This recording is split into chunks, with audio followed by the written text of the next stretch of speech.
there are people like the functional medicine department at the Cleveland Clinic and others. I know the Mayo Clinic and John Hopkins, I think, has them as well. Look up functional medicine. If you have any of these kind of things, there are answers.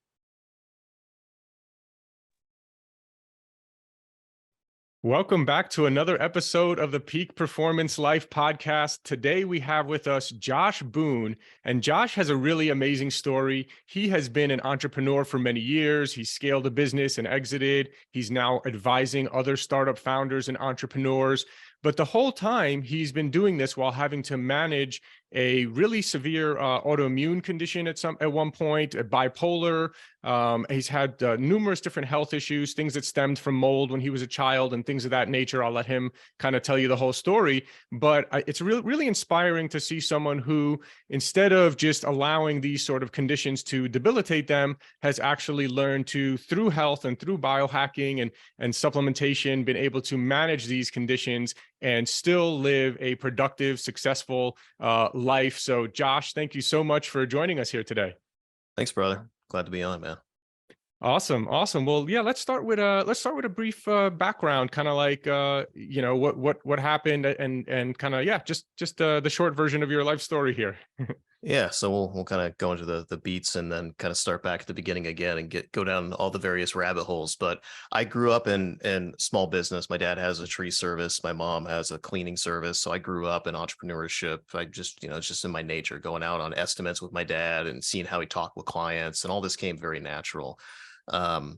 And so, I got started a long time ago building websites and, doing all that stuff back in the wild, wild west, where it was really easy to, rank in Google and all that stuff. I started developing websites for small businesses. Like I did one for my dad. And then, they think, I have a marketing agency effectively. And then, back in like 2010, started scaling that. And then 2013, we merged with another company, built it up, about a team of 10 or 12, doing 7 figures, winning awards, all the other, fancy stuff. Fast forward like 3-4 years in, I basically had a complete kind of like mental breakdown. I just was burnt out. I was working 100+ hour weeks. I was exhausted. The agency model, the marketing agency, creative agency, that whole thing is just, it burns you to the ground. Burnout is rampant throughout the industry. I can't tell you how many founders, agencies we're all sharing those stories, over drinks, like, been there, done that. But I basically decided I didn't want to do this anymore. And my health was deteriorating, both my physical and mental health. I had an ulcer. I'm about 5'7". I'm not a tall dude, but I weighed like 110 pounds. I mean, I looked like 1970s David Bowie, all cracked out on cocaine. Like I just was a skinny dude. I couldn't eat anything. I was on the brat diet: bananas, rice, applesauce, and toast. Something like orange juice felt like battery acid. It was terrible. Like my health was just completely deteriorating. And there were several mental health conditions that I didn't even realize at the time. So we'll circle back on that in a bit. But Yeah. I decided to exit, sold everything that I had, bought an RV, and just traveled the country for 2 years and just kind of reset. And that was significant. I still had health issues while I was on the road, but it was significantly less. I think stress extremely exacerbated it, which a lot of these autoimmune conditions, it definitely does. And then by the end of the 2 years, I got frankly kind of bored. That's the thing they don't talk about when it comes to retirement. Like, what are you going to do to fill the void? It's actually kind of funny because Tim Ferriss wrote the 4-Hour Work Week, and it was, super influential. But the last chapter is called Filling the Void. And he said that's the chapter that is the most important in his opinion, but people ignore the most. So, and it's true. I was down in the Florida Keys talking with all these retirees, people that, retire. They're all having health problems. They're all miserable. A lot of them are alcoholics because they just don't have a reason to live anymore, So I decided to come back to Ohio, where I'm from, and I just wanted to consult and just work with clients one-on-one. I really enjoyed working with the clients. I just didn't like managing all of that and being burnt out, juggling 50 different clients at a time. So I'm like, I'm going to do that. And as is tradition with me, I got all these ideas and these opportunities, and the reason why will come apparent here in a little bit. But I started getting all these opportunities coming in, and I started doing them. Next thing I know, I'm scaling, I'm hiring people, going through the whole rabbit hole all over again. And then my health just completely deteriorated. And that happened to align right when COVID happened. And so my health was terrible. My anxiety was flaring up. Like I was like barely able to get out of bed. Yet I had all these like really huge contracts coming in. And then COVID hit, and I'm in e-commerce. So that sounds, I was working with e-commerce now. That sounds great because of, COVID, right? Like online, Mhm. everyone's buying online. The problem is I was working with small to mid-sized companies where their supply chains were just destroyed. Mhm. So they were 6 months behind on orders. They couldn't fulfill anything. Mhm. So I had like $300,000 in sales just the first week alone, just drop off. So it was interesting where it was like the perfect alignment of like both me kind of physically and mentally burning out again, but then also the world just kind of like hitting pause. And it really caused me to have to force myself to like take a look and be like, what am I doing? Like Mm. Mhm. I'm going through this all over again. And it was Mhm. around that time when I actually started really kind of like looking back at the patterns of my life, because I was just like, I left the agency. I decided to do this, and then I went right back down. Why is that? Mm. And that's when I routinely will go off out of town for a little bit and kind of do like kind of sit down and just kind of journal and like look at everything. And I started noticing these patterns. And it's right around the time that my therapist was just like, have you ever considered the fact that you be bipolar? Hmm. And then I went to go get an official diagnosis, and that really changed things. And it was right around that time where my physical health was just really getting bad to the point where I could barely get out of bed. I had extreme brain fog, extreme inflammation. My anxiety was unreasonable. Like I've been professional for over 20 years now, working with people. I've been in really crazy situations. There's not many things that actually stress me out. Yet my anxiety was through the roof. Like things that don't on paper have any reason to actually make me anxious. And I Mhm. noticed that if I took a lot of ibuprofen, anti-inflammatories, turmeric, and stuff like that, and I got the inflammation down, my anxiety significantly reduced. So, kind of like Mm. yourself, I was like, what is the root cause of this inflammation that's Mhm. causing these mental health issues? So that was right around the time where I had all of these health issues for all these years, chronic fatigue, brain fog, inflammation, and I had probably been to 25 specialists in the area, some really, really respected like doctors. No one could quite figure it out. I went to an ENT for the sinus inflammation, chronic sinus infections, and he's just like, dude, if I had to go to almost verbatim, he said, if I had to go to court under oath, I would say you have allergies. But we did the test, like he's like, just looking at you, like just looking at the outside, you have all the symptoms, allergies. We did 100 panel. You're not allergic to anything. And he's Mm. like, I don't know what's causing that. You must be allergic to something, but we don't know what it is. And Mhm. so I kept having this over and over again. And eventually, this is probably, I want to say probably about 2 years ago, I ended up getting connected with the Cleveland Clinic, and they sent me to the functional medicine department, and that's when like they started looking into this. I ended up doing a mycotoxin test, and it came back I have a off the chart amount of two different strains of mycotoxins. And so we end up kind of tracing back and going through my childhood. And I grew up in a house that had a significant amount of mold in it. Mm. And so I also grew up across the street from a cornfield with pesticides Mm. constantly all over the place, environmental toxins, all this stuff. So it was just really kind of fascinating that in the last 2 years in particular, there's a couple of things that I figured out about myself. One is that I have bipolar disorder, type 2, and I started on a medication for that. And then the second is I have mast cell activation syndrome, which was caused by the mold, but then the mast cells are firing. That's releasing histamines. That's causing the sinus inflammation, the allergic response. I'm now getting sinus infections.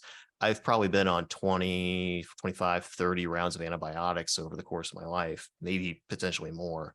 Wow. And that just destroyed my gut biome. With the Cleveland Clinic, when I did a gut biome test through Great Plains Labs, the gut dysbiosis was like a 10 out of 10, like on their proprietary metric. I mean, it was really, really bad because of all the rounds of antibiotics. So that was causing gut problems, which was probably causing a lot of emotional issues since the amount of serotonin in your gut that's produced. Yeah. But yeah, so like you go down that stream, mold, mast cell activation, histamines causing chronic inflammation, sinus infections. That's causing like, to get on the antibiotics. It just creates this horrible cycle. And the Yeah. sinus inflammation is creating the anxiety.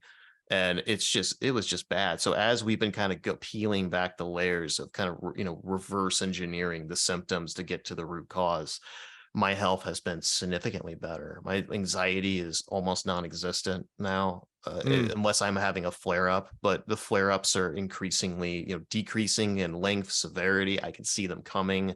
There's things I can do, I can take. It's just night and day. Yeah. It's significantly different. Yeah. Yeah. Well, I'm glad you're sharing this stuff about mental health. I think it's important for people to hear that not everyone is perfect and jumping out of bed every morning and all that kind of stuff, right? A lot of times you hear a lot of people on these podcasts and you just you think, hey, like what's wrong with me that I don't just jump out of bed running around and doing everything I need to do with no stress.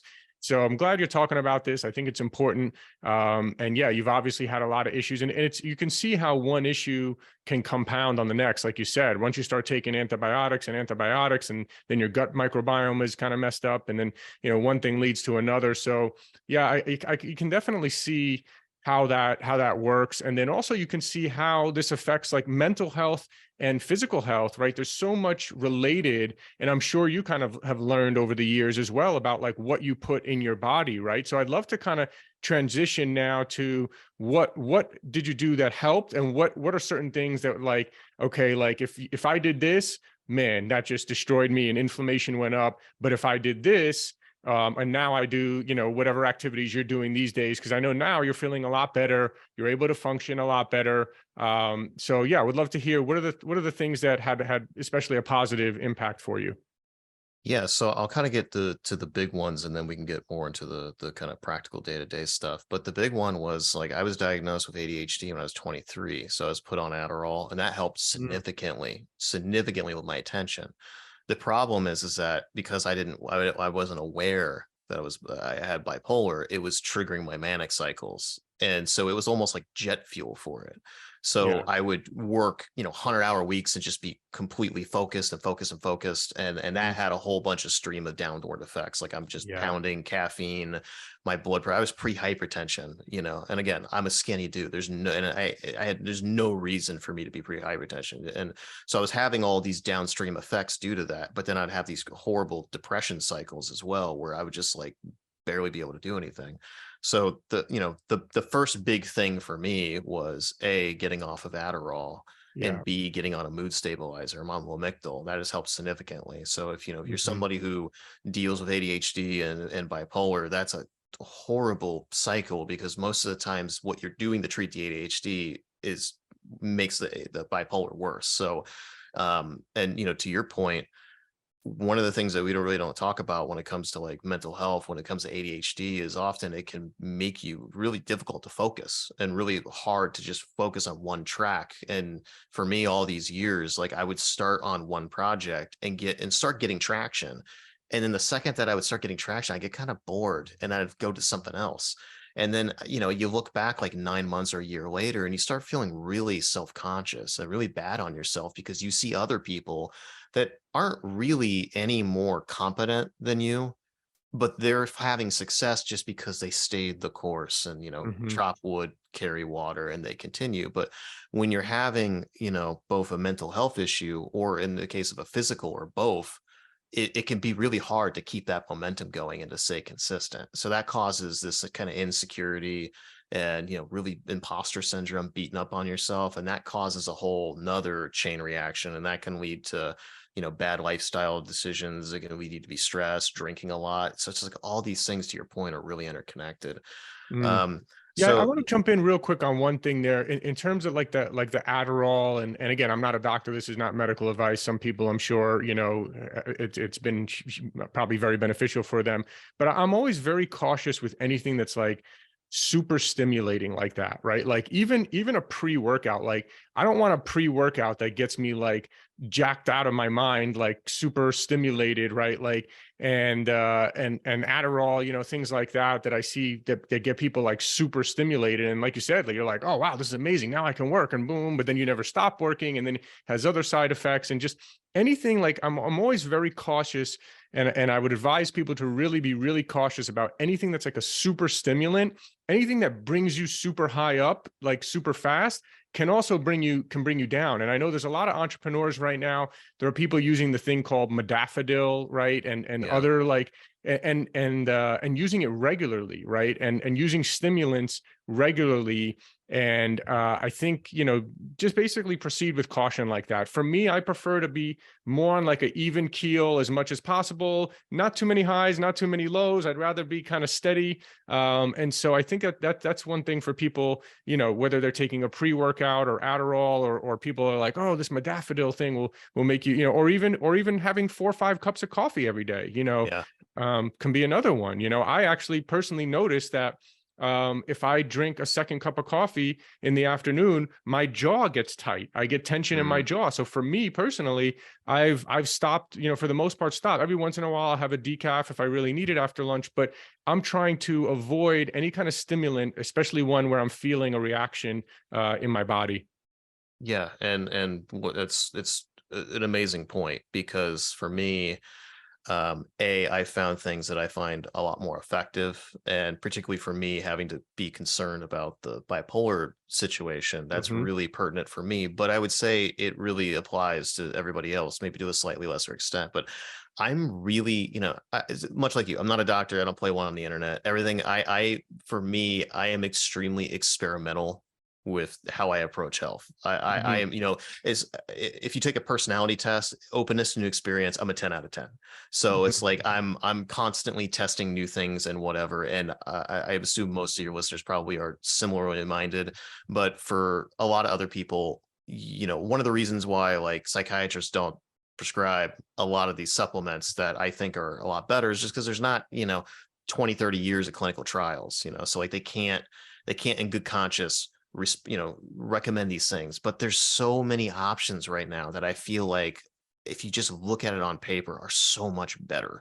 And we Yeah. don't have 20 years of clinical trials to be able to back that up, but everything anecdotally and what I can see in the kind of supplement nootropic and community is really promising. Like the two that I take quite often is Suboxone and now Vignetex. And Suboxone is just a game changer. So we'll talk about Adderall for a split second and how it works, and then kind of piggyback onto the caffeine thing and the stimulants, and then circle back on Suboxone and some alternatives.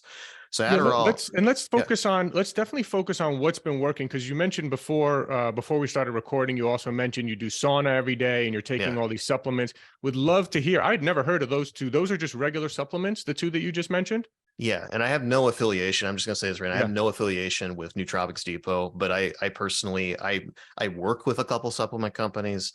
Um, and Nootropics Depot is not one of them, but I do not trust 99.9% of supplement Same. companies. Like Yep. they're not good. Yeah, obviously more than most people.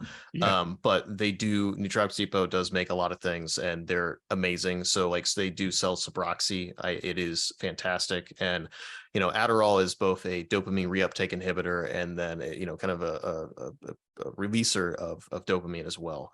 Hmm. And the big thing is that releasing of dopamine is where you have a lot of those issues, the stimulation, the kind of mania for people that are like me that are sensitive to it, the increase in blood pressure, kind of hitting that adrenal system, the fight or flight, all of these things. Suboxone doesn't do any of that. All it is the dopamine reuptake inhibitor part of Adderall. So it just kind of allows your body not to reuptake the dopamine that you're already creating endogenously. And so I feel, for me, Suboxone helps me focus significantly, but it doesn't increase my blood pressure. I've tested it endlessly. It does not increase my blood pressure. It doesn't trigger the mania. It's just a lot more subtle and a lot more sustainable. There's no tolerance that I've seen. It is a fantastic supplement. I mean, top tier, really recommend it. Vignetex is a new one that's really interesting.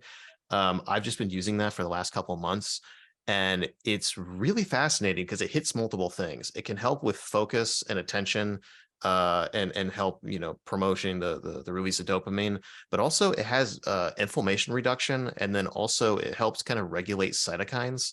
So it's really interesting. It hits multiple things. And for me, having the mast cell and then the inflammation and also the ADHD, I mean, it is like it hits everything. Mm. And I find that the Vignatex plus with the Suboxone is fantastic. Now, a classical stack, that's kind of like, I'm not a big fan of modafinil for a lot of the same reasons that I'm not a big fan of the Adderall as well. Hmm. But Suboxone with Nult, which is N-acetyl L-tyrosine, is Yep. fantastic. Because again, it's hitting the same two mechanisms that Adderall does, but it's way more sustainable and doesn't have a lot of the dependency issues. And you can, to put it in perspective, when I got off of Adderall, I was on it for like 6 years. It took me a year to get back to baseline. The Right. first 2-3 months, I was a wreck because it messes with your endogenous dopamine system. It's horrible. Yeah. So I have not had any of those dependency issues at all utilizing Suboxone and L-tyrosine. So those are absolutely fantastic. Um, there's a lot of other supplements you can take, but I think that people often tend to get way down the rabbit hole with stuff. Yeah, And yeah, those are good ones. Those are definitely like super niche nootropic ones, the ones that you mentioned. I do also take L-tyrosine sometimes as well, yeah, just as like a mood booster, or especially like if I like yesterday, I took some actually this morning because yesterday I did a super hard workout, woke up like kind of sore and a little bit beat up today, right? And just trying to get myself up to my normal baseline, I guess. So L-tyrosine is one. Is there a difference between N-acetyl L-tyrosine and just L-tyrosine, or is it the same? it's from my understanding, it's just more bioavailable with the Gotcha. inositol. But Gotcha. I I've wasn't tried sure. both. I think the Nolt is a little more effective. I found it's a little smoother. But Gotcha. I think either will be fine. They're both. It's both. L-tyrosine is a precursor to dopamine, so you're essentially just giving your body more ammunition to be able to create dopamine. So that's one of the reasons why I like it, is that it's a little indirect. So you've kind of got a little bit of a bottleneck there. You're not overdoing it, having the blood pressure things, Yeah, and and same thing. Like in terms of like nootropics, like what I'll do is I try. I don't want to take L-tyrosine like every single day yeah. personally. So like I'm trying. So basically, what I'll do is like one day maybe I'll take L-tyrosine. The next day maybe I'll take like a alpha GPC or something like that for a little bit of a brain boost. Cytocholine is another one. I think that sometimes I'll take. So I'll kind of just I'll try to rotate so that I'm not, because I don't want to hit again. Like I want to be more hitting my baseline, not like trying to hit too much dopamine, too much serotonin, too much of anything, right? So you kind of want to, at least that's what I'm personally going for. But yeah, I'd love to hear also, like, I know you take a lot of supplements. What are some of the core ones, even just basic stuff, not even fancy nootropic stuff? Like what's some of the other like basic ones that you're taking on a regular basis? Magnesium L-threonate. I take Yep. that every day. I think it's just good for most people. The difference between, the different forms of magnesium is this one is it crosses the blood-brain barrier. Yeah. And it's very hard if you're just taking like most standard types of magnesium for that to actually cross over into the brain and increase neuro amounts of like magnesium in your brain. So it has been really important for me, but particularly due to the bipolar aspect. Mhm. I've found it is quite good. But there's a couple of friends that I've recommended it to that do not have bipolar, and they found it effective as that for them Yeah, as we well. have it in our peak performance magnesium as well. We do combine it with a magnesium glycinate and some magnesium taurate as well. But just to hit different angles, as the Yeah. glycinate's a little more for recovery, the 3 and 8's more for like you said, the brain health. But yeah, that's one that I never miss every night either. I'm taking my magnesium every single night. Yeah, and that kind of buckshot approach is good with the magnesium, because I was reliant on the 3 and 8 for my magnesium. And when I think like 2 times ago I did blood work with the Cleveland Clinic, and they're like, "Yeah, your magnesium's low." And I thought that was really interesting. So I'm like, "I'm taking 3 and 8 every day," and she's like, "Yeah, that works great for your brain, not so much for the body." So the fact that you're kind Exactly. of hitting multiple marks is really good. Yeah. Long Vita curcumin I take Mm. every day. That again it helps significantly more optimized for brain inflammation. That helps me with my sinuses significantly. Phosphatidylserine is fantastic. Helps me go to fall asleep.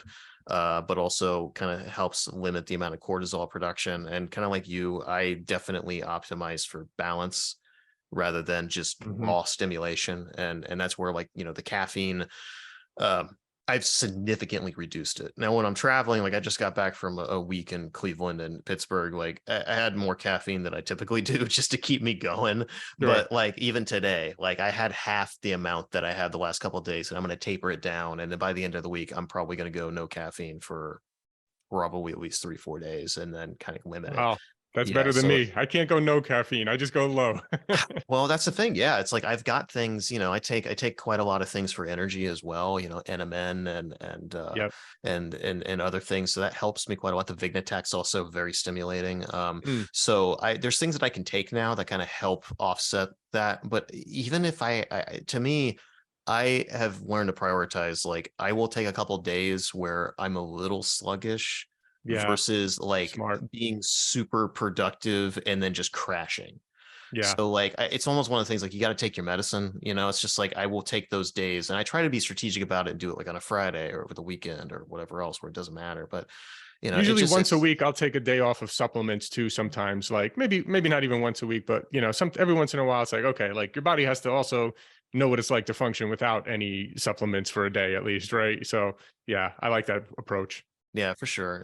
Cognance is another one. That's a new form of Bacopa that Nootropics Hmm. Depot came out. It's patented. It's the first patented product they had, and it hits similar receptors that LSD and mushrooms do. Hmm. So it's really interesting. It doesn't get you high, but it hits that same type of microdosing effect. Yeah. So I have found that it is significantly reduced, even when I'm having a flare up.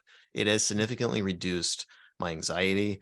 I am way calmer in general. I'm a lot more patient with people. Hmm. It's Hmm. like if you've ever microdosed, you have that afterglow for a couple days where you're just kind of at peace and more zen with the world. It's like that, but sustainable. And Mike Mm. Bacopa, it accumulates over time. So again, not a doctor, play at your own risk here, but I've really found cognates both for myself, my partner, and several of my friends. There's a couple of my friends that have been very they've treatment resistant to for antidepressants. So, like they've tried 3, 4, 5 different types of antidepressants and nothing's quite helped, and the cognates has helped with them pretty Mm. significantly. So Nice. it's really cool.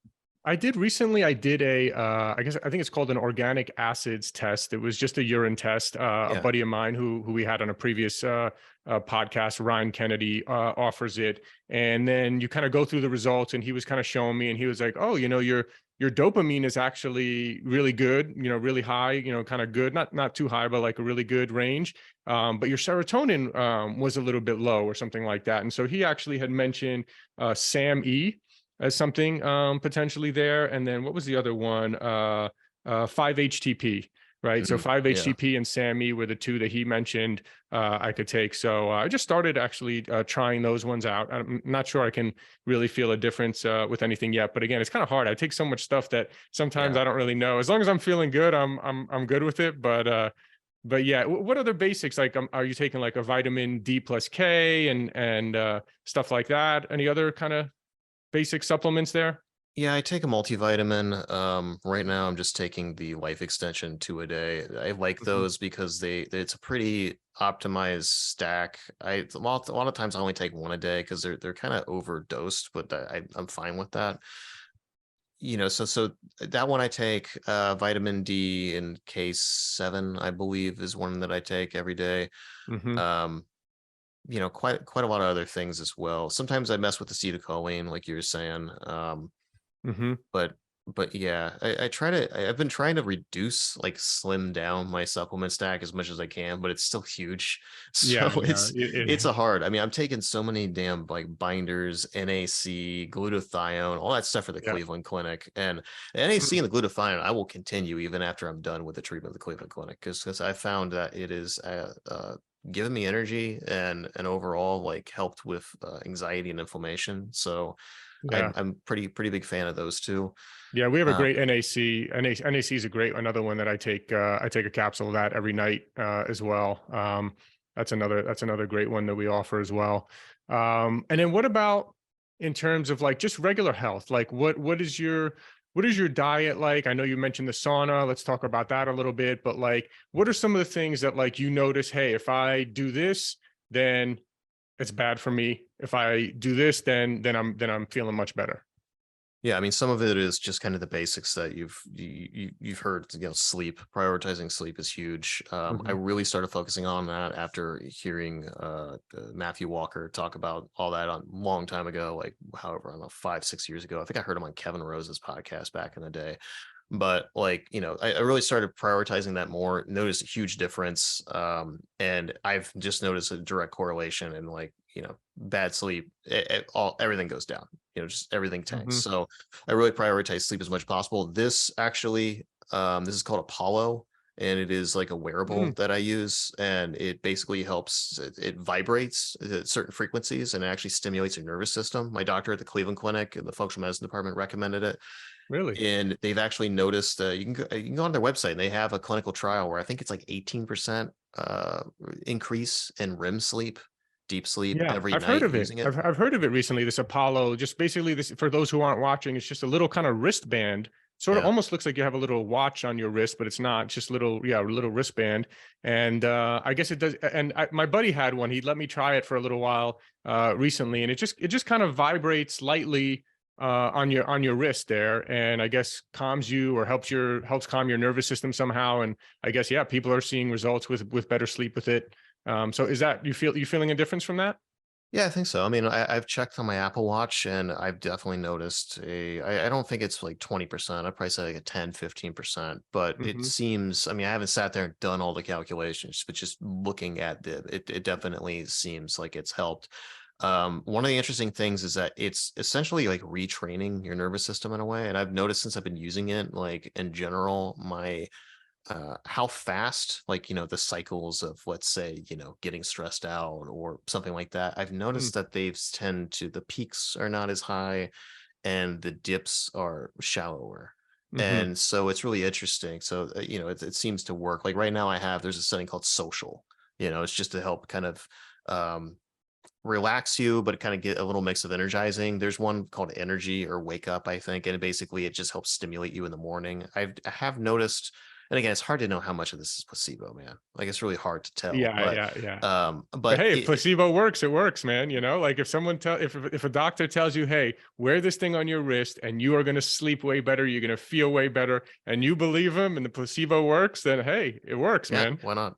Why 300 not? bucks, 300 bucks is cheap if the cash value is getting a little bit of increased sleep and a little bit less stress over every single day for however many years you wear it. I mean, the ROI on that's huge. So, I mean, that's Yeah, how I feel about all these things, man. It's right. like I spend hundreds of dollars a month on supplements. And Mhm, for some people, that seems crazy. But if I were to look back at where I was 5 years ago, it mhm, is night and day. And, mhm, and mhm. it's verifiable on my blood work and everything else. Like, Right. so it's just like it's crazy to me when people are just like, oh, I don't want to spend 20 bucks a month on a supplement. It's like, what's the cash value of increased performance and mental health, physical health, or even the accumulation of that well-being over the course of the rest of your life? It's Right. like, it's kind of weird to me how people, I think that's what people in the biohacking community kind of understand that the Mhm, lay person kind of doesn't, is like the ROI is really big on this stuff. And I have easily tested over 100 supplements over the years, and mm, I've got it down. If we're not counting the Cleveland Clinic stuff, which they're pretty much prescribing to me, like I'm probably taking like 20 a day, mhm, mhm, and but it's effective. So, that sleep, definitely minimizing the caffeine for sure, like we were talking about earlier. The sauna has been huge. I specifically use one called the Relax Sauna. Again, no affiliation with them. Um, but they're based in Columbus, Ohio. It's about an hour away. I actually went to their store, and they're really nice people. But when I went to the Cleveland, I already kind of saunaed a lot. But when I had these like tents you can buy on Amazon, and essentially like they're like almost like big humidifiers, like industrial humidifiers, and they'll actually pump hot steam into this tent.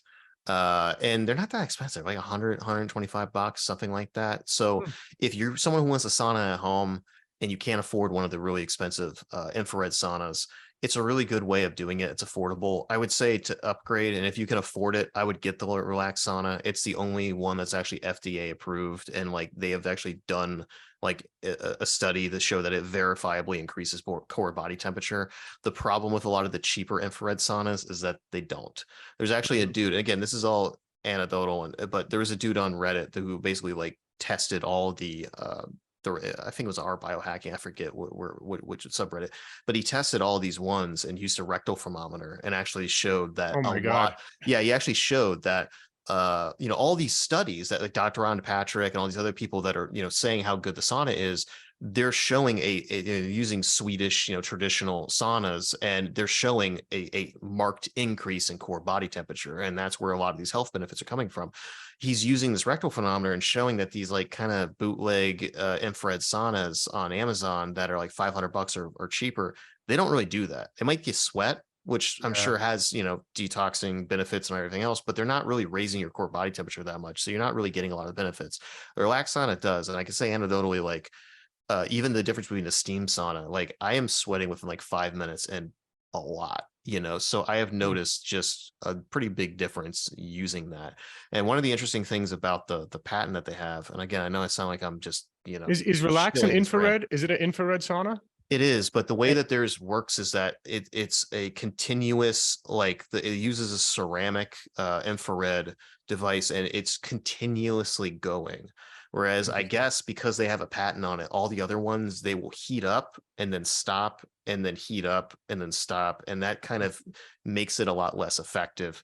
And Because I so, do have one, and I mean I did pay a few grand just a one person Radiant Health infrared sauna.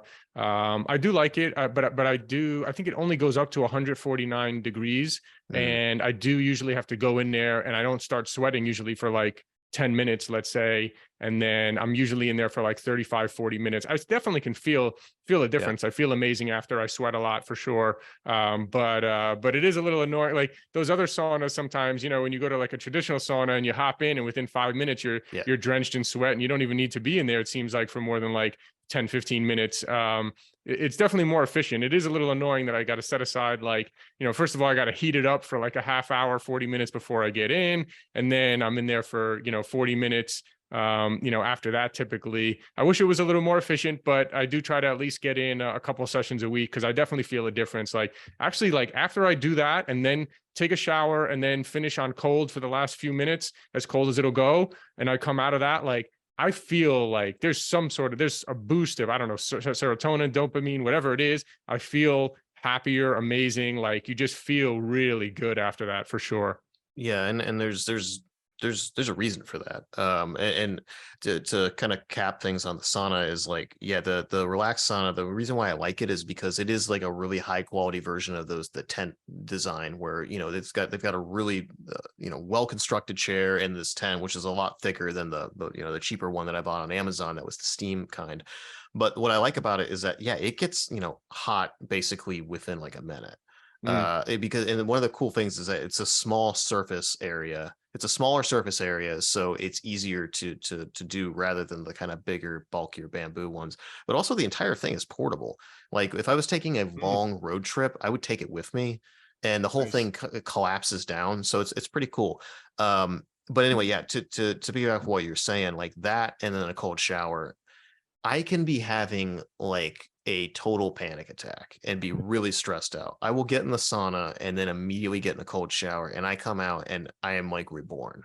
Right. It is significant. And that is the biggest thing I would say is like, I think the relaxed sauna is like anywhere from like 1,200 to 1,400 bucks or something like that. Hmm. And the ROI on that thing is insane. Like, I wish I would have just bought it sooner, because I was just like, oh, I got these steam saunas. Like, I don't really know if it's going to be a big difference. I wish I just would have pulled the plug, like just Hmm. done it faster, because the ROI is nuts. And it's just like the fact that you can get in that thing and then like, within an hour, as far as like getting the thing, taking a shower, doing the whole thing, and just be like, it's like a pressure release valve. Like I Yeah. love it. Sauna and a cold shower, I think is the biggest ROI out of everything that I've done so Wow. far. So Hmm. that's huge. And then as far as like why is Dr. Robert Sapolsky, he's kind of like the Stanford, professor on stress, basically. He wrote a book called Why Zebras Don't Get Ulcers. And there's this really interesting story of in the wild, they showed this rabbit, and there was like a fox or something like that, right? Rabbit sees it, gets scared, immediately runs for the rabbit hole. And then like a couple minutes later, the rabbit pokes his head out, looks around. Okay, threat's gone, fox is gone, takes a couple hops out, and then just starts like immediately jumping in the air and like bucking and like doing all this stuff. And what it's doing is like basically exerting all of that, cortisol out of its system. And it's basically kind of shocking itself and being like, okay, I had all this to get me to away from this threat. The threat is gone. Yeah. Okay, I'm going to reset now. The problem is with like modern societies, we don't have that because before we would be like, okay, I'm going to, that's why I think people get the runner's high. Like it's running is such a good thing is because literally we, from an evolutionary psychology standpoint, are essentially see a threat, get stressed out, and then we do something to, fight, flight, or freeze, get away from it. Threat's gone. Okay, we can relax and go back to baseline. With the kind of chronic remote work, Instagram, all this stress that we have no pressure release valve for most people. Mm. So I find that the cold shower in particular, I start every day with a cold shower as much as I can, and Nice. it helps significantly. Yeah, yeah. And for those who are like, we've talked about it before, but for those who I still hear people who are really reluctant, oh my gosh, it's so hard. I don't want to do it. Start with 30 seconds, increase it, by 10 or 20 seconds every day. And within a few days, you're going to love it. It's funny because someone was joking recently about how, someone said something about Wim Hof and how it's inconceivable to do all these, to enjoy taking these, ice baths and cold showers. And I said, that's what I used to think until I actually Yeah. did it. And now it's inconceivable for me to not do it, every day to finish my shower on cold. The last few minutes as cold as it'll go. So yeah, that's a big one. And then in terms of just to kind of wrap up the sauna, it's just like, think about, there's so many people out there, right? That, even if they exercise a little bit, they're not like sweating profusely, right? Like Yeah. you see the CrossFitters and stuff like that, but most people aren't really sweating like that, And so it's just a huge, amazing channel for detoxification to be able to sweat, profusely like that. And highly recommend everyone do it at least a couple times a week. And I think you mentioned that you're doing it every day. And Yeah. I think, to manage your situation, I think it's well worth it.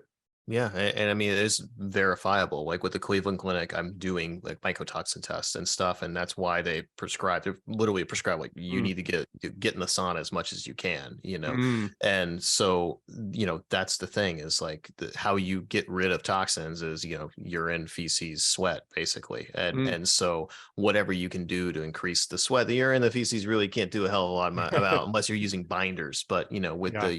the sweat you can. Hmm. And so, I've just found across the board, it has been a tremendous help. Nice, nice. One last thing, I want to touch on one more thing. I know we're coming close on the time here, but I want to touch on like mental health stuff specifically. Like you mentioned, you speak with you've spoken with a therapist. Like, Yeah. um, what are some things that have helped you from like a mental health perspective? Maybe something you learned from a therapist or from some sort of breathing or meditation or something like. Because obviously we know that a lot of stress is one of the things that you hear about so much, but like a lot of people don't really take the time to learn about how to manage their stress or how to manage their mental health better. So just curious, any tips you can give there? Yeah, there's a couple. I mean, meditation has helped me significantly. I'm a big fan of Sam Harris's Waking Up app. Mm, I used to use Headspace back in the day. I tried getting into meditation many times, mm, like literally 15 years ago. I tried getting into it. It just didn't track with me. And then mhm, I ended up giving like I think when like right around the time Headspace first launched, I was pretty early in that and used that, and I really liked that. But then I discovered Sam Harris's app, and I it's like the next level. No shade on Headspace. I think it's a great mhm. platform, but I've found Sam Harris's just to be a lot deeper and to be a lot more effective for me personally. So meditation has been insane for me, and it's interesting because I've noticed that It's one of those things where if you don't do it for a day, not a big deal. You don't do it for 3 or 4 days, you really start to notice it. Hmm. And so that's where, like, if I just get really busy and I don't make time for it, I usually start to feel it. And I'm like, okay, I try to prioritize as much as I can. I'm not perfect. I do go Hmm. times like when I was traveling, I don't think I meditated at all, aside from brief moments where I'm just kind of sitting there. I'll take a deep breath. I'll just kind of ground myself, just kind of listen to, whatever is around me, feel the weight of my body, all these things. And I'll do that for like 30 seconds and just be like, okay, I'm going to reground myself very, Hmm. very quickly. I think there's maybe not as much, but there's still significant benefit in doing that versus not doing it if you can't do a full practice. So that's helps tremendously. Therapy has helped a lot. Particularly in the entrepreneurial area, there is a lot of ego and there's a Hmm. lot of insecurity, and people seem to think that I'm a tough person, I don't need any help. And it's just like, I think that's not only kind of childish, but really misguided. I recommend to every single founder and entrepreneur I work with to get a therapist. And the reason why is because I mean, first of all, I'm a consultant. They're hiring me to help advise them for their business. Why would they not pay a consultant for their life? Right. And it's just like, and that's actually, a lot of what I do kind of ends up being the intersection of kind of a life coach and a strategic advisor, a business advisor. And I've had so many both friends and colleagues and clients of mine that started therapy, and they're like, oh my God, like it's made me so much more effective. And I think that's the big thing, is like working on these foundational layers. And Gabor Mate, he Hmm. wrote a great book called The Myth of Normal. And for if you have ADHD or you think you might have ADHD, his book Scattered is fantastic. Hmm. But I really like Gabor Mate a lot. And, I would say the other big thing for me has been going back and processing a lot of, my childhood, which wasn't fantastic. It wasn't the worst, but it wasn't great. And both Gabor Mate, and then some other books that I've been following really have kind of made me peel back the layers of where a lot of these things come from.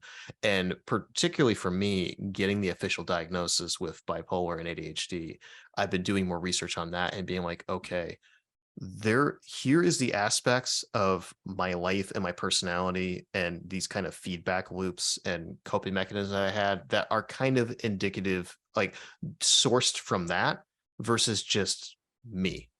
And it Hmm. has made me significantly more compassionate with myself and a lot more effective, because now I kind of know, okay, these are the things, as far as like an optimization standpoint, these are things that are ADHD or bipolar specific. There is a tremendous amount of resources that I can look into to address those things. And if it's something that's just me, well, I can, read more books on that, or I can work with my therapist on those things. And I think the diagnosing is really important. And I think that is something that both in the kind of lifestyle and biohacking community as a whole, like this whole general spectrum of just optimization, people like just throwing everything at the kitchen sink. And I think being a little more surgical and a little more prescriptive of it would benefit. I know it has for me. I've become a lot Hmm. more prescriptive with it.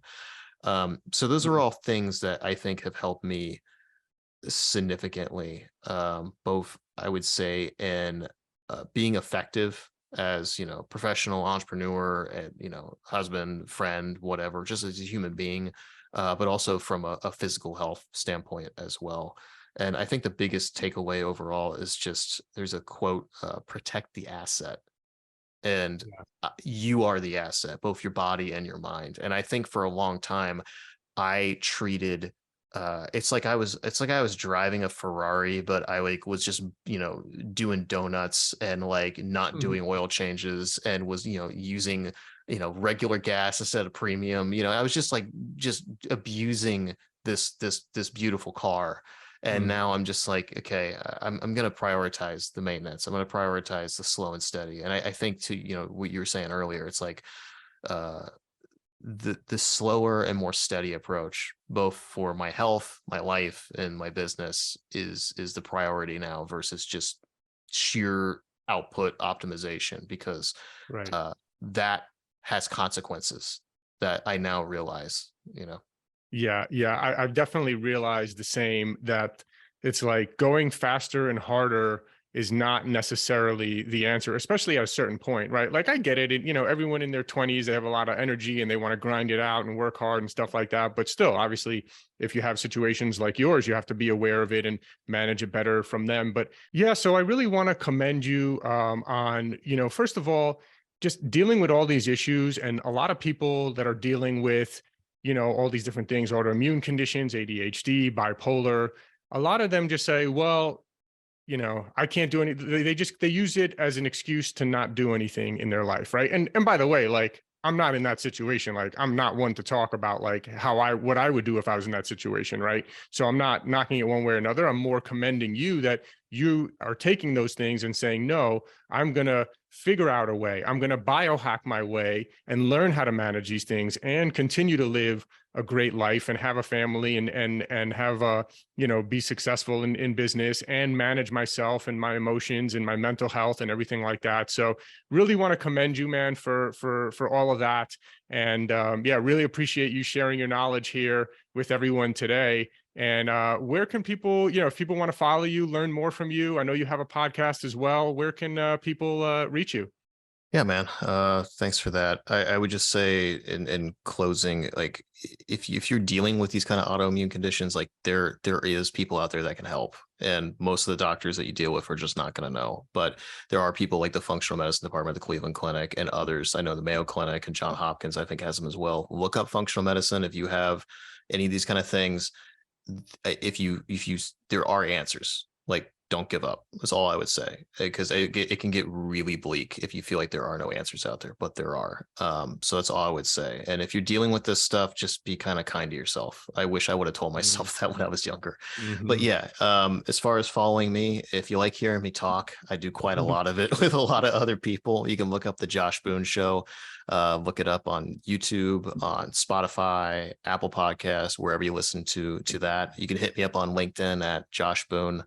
I'm on Instagram as well. Hey, Josh Boone, and the Josh Boone Show on Instagram. But yeah, shoot me an email or hit me up on LinkedIn if you want to chat. I'm always like talking with people, and if there's any resources that I can provide, I'm happy to do so. So this was awesome, man. Thank you so much. That's awesome, man. Thank you so much for sharing that and being vulnerable and sharing everything that you're doing here today. So really appreciate that, man. Thanks for joining us. And yeah, I'm sure we'll be in touch soon. Sounds good, brother. Cheers. Thanks for listening. And just a reminder, if you haven't yet tried any of our Peak Performance products, you get 20% off your first order. We have one of the largest selection of USDA certified organic superfood powders, as well as very high quality supplements. And you get 20% off your first order at buypeakperformance.com. That's www.buypeakperformance.com.